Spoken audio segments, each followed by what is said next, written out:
Nous sommes en 2002, il y a 10 ans, nous créons l'OVE parce que BNP Paribas et sa filiale Arval, filiale de location longue durée automobile aux entreprises, ont besoin de parler à leurs clients, à leurs partenaires, à leurs fournisseurs de façon différente du marché et du métier. Alors effectivement, nous avons pu aborder des sujets tout à fait nouveaux. Je pense à la prévention des risques routiers, aux technologies embarquées, aux énergies, aux mobilités du futur. Donc tous ces thèmes qui sont hyper intéressants parce qu'ils déterminent la façon de faire de nos décideurs, et nous sommes là donc pour leur apporter toute l'information nécessaire. Aujourd'hui, avec les règles environnementales qui sont de plus en plus pressantes, la fiscalité de plus en plus oppressante, c'est bien difficile d'être un gestionnaire de parc aujourd'hui. Il faut vraiment qu'il soit au courant de tout, à l'affût de tout, et aussi au courant de ce qui va se passer. Donc vraiment, c'est un métier très complet. Et j'en profite pour leur tirer mon chapeau parce qu'ils font un boulot formidable et difficile. Limagrin est un groupe qui réalise 1,5 milliard de chiffre d'affaires avec 7200 collaborateurs dans le monde entier.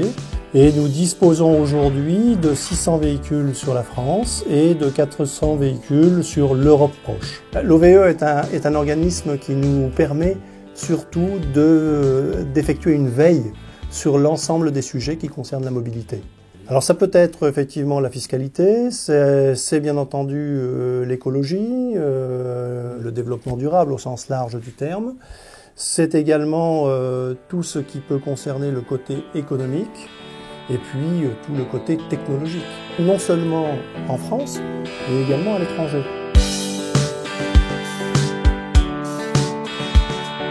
Nous sommes allés en Chine, nous sommes allés pas mal aux États-Unis voir ce qui s'est passé. Donc nous avons maintenant une vraie mission internationale et on a encore d'autres pays sur lesquels nous voulons aller, l'Australie par exemple.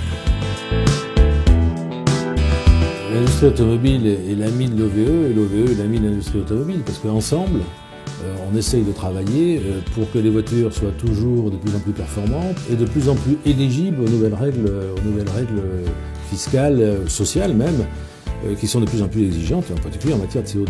Aujourd'hui, les voitures sont extrêmement performantes, et pas seulement d'ailleurs les motorisations diesel. Les véhicules à essence deviennent aujourd'hui aussi extrêmement performants.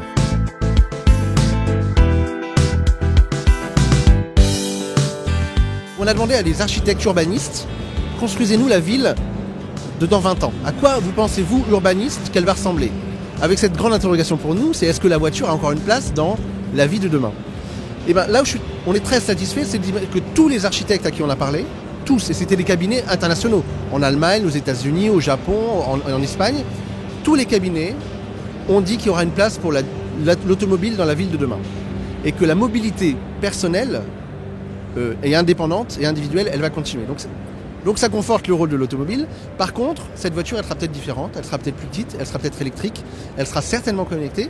Et tout ça, c'est des choses sur lesquelles on travaille et on sera dans l'esprit de la marque Vorsprung durch Technik, l'avance par la technologie, on sera certainement novateur dans un certain nombre de ces domaines. Les canaux de diffusion, de communication de nos travaux, ils sont multiples. Ce sont les cahiers, les célèbres cahiers de l'OVE, ce sont nos conférences, on en fait plusieurs par an, que ce soit à Paris ou en province. C'est notre journal qui paraît tous les trimestres, c'est notre site, c'est le blog, c'est le compte Twitter, c'est Facebook. C'est tous ces outils, plus ou moins modernes d'ailleurs, qui sont à notre disposition et que l'on utilise massivement pour informer notre public de ce que nous faisons.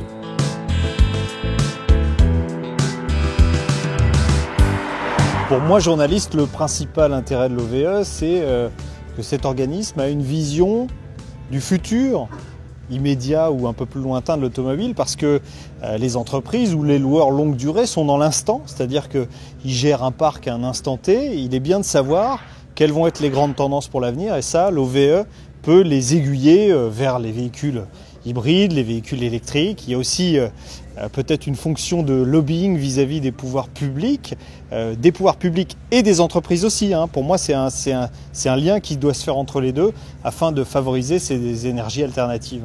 L'intérêt de l'OVE, c'est ça, c'est d'arriver à dire à ces gens qui sont presque des comptables dans leurs calculs, levez le nez, regardez, il y a d'autres solutions.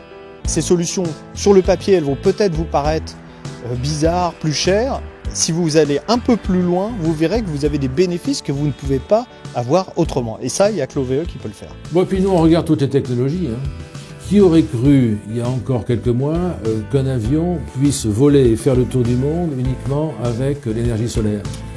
Nous sommes tout à fait convaincus que demain, d'autres véhicules arriveront, d'autres moyens de se déplacer avec de nouvelles énergies arriveront. Donc là aussi, nous sommes aux avant-postes pour observer ce qui se passe.